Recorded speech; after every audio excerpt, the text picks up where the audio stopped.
5 seconds.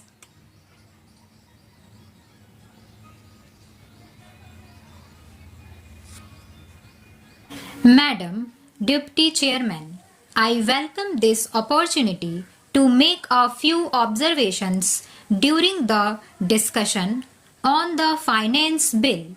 At this stage, therefore, it is better to use this opportunity to make a survey of the economic situation and find out what the present condition of the people is, whether they are satisfied, and if they are not satisfied, what the reasons are. I feel this responsibility is greater today when the American aid is likely to be reduced, and therefore we have got to stand more on our own legs. When the plan was set forth, there were 3 sources from which we hoped to get finance for the plan, namely our own resources from the revenues, loans with the country through savings, and thirdly, foreign help. The latter we need not discuss here. If we study the accomplishments of the plan and the resources that it is been possible to raise, we cannot deny that our expectations have not been fulfilled, and we have therefore to find out the reasons which have led to that situation. Here, incidentally, I would like to touch in a sentence or two the entire theme of the speech of Mr. Bhupesh Gupta.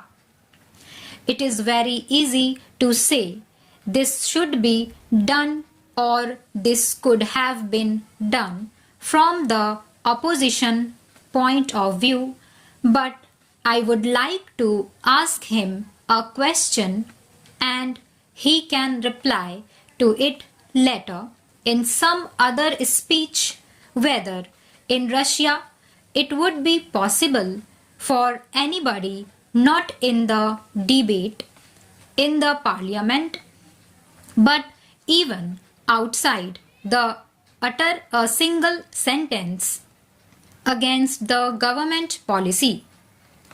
In our democratic setup, we have allowed the people to criticize government policies. Even as Congress people, we are free to criticize the policies of the government, but the point is whether the doubts raised in the minds of the public by the people in the opposition who show their loyalty to a different setup would be conducive to create the enthusiasm that is necessary and the inspiration that is necessary to give their very best to fulfill the targets of the plan. This planned economy is really not a thing that will go successfully hand in hand with a democratic setup unless some other things are there, and they are the inculcation of a national spirit, giving of proper national education to develop a national outlook. Unless these things are done as they are in other countries like England, unless that type of spirit is created in the country by all the people of all types of views, not being allowed to create differences and doubts in the minds of the people, we cannot in a democratic setup have the success which we want, and we cannot fulfill our promises to the people.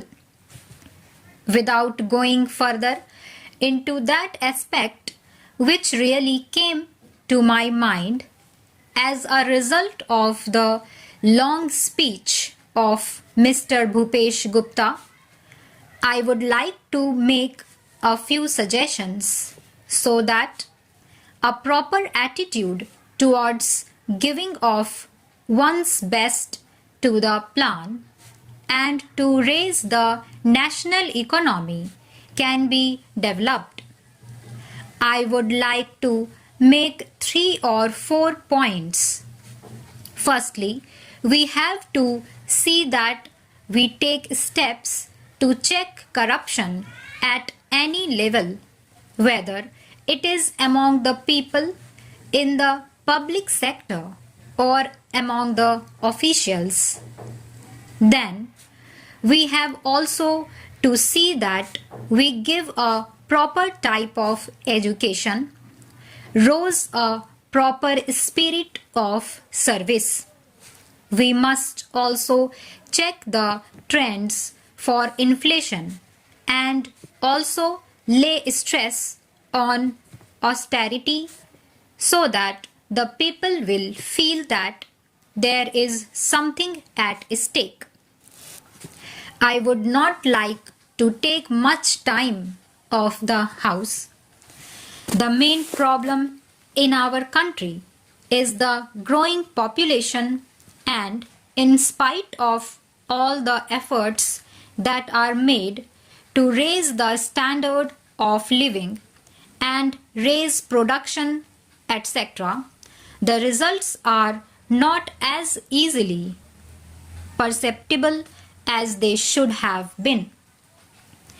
That is a separate problem by itself, but in spite of that, it is possible for the government to show better results if the government were to undertake immediately and see that some of the promises that are made, the acts that are passed, and the plans that are drawn up are properly implemented. I have been seeing this lacuna in the present position. Now, the government have started a new ministry called the Coordination Ministry. It was very necessary because the plans of the different ministries sometimes were likely to go contrary to each other's aims. I do not want to go into details. For instance, take the question of the promotion of export. A commodity may be exported, but the price of that commodity in the country to the consumer may go on rising. Who is to see to that? Take tea, for example. It had to be exported, and nobody was there to see whether there was enough tea for consumption in the country and what was the price at which it was available to the consumer in the past. Stop.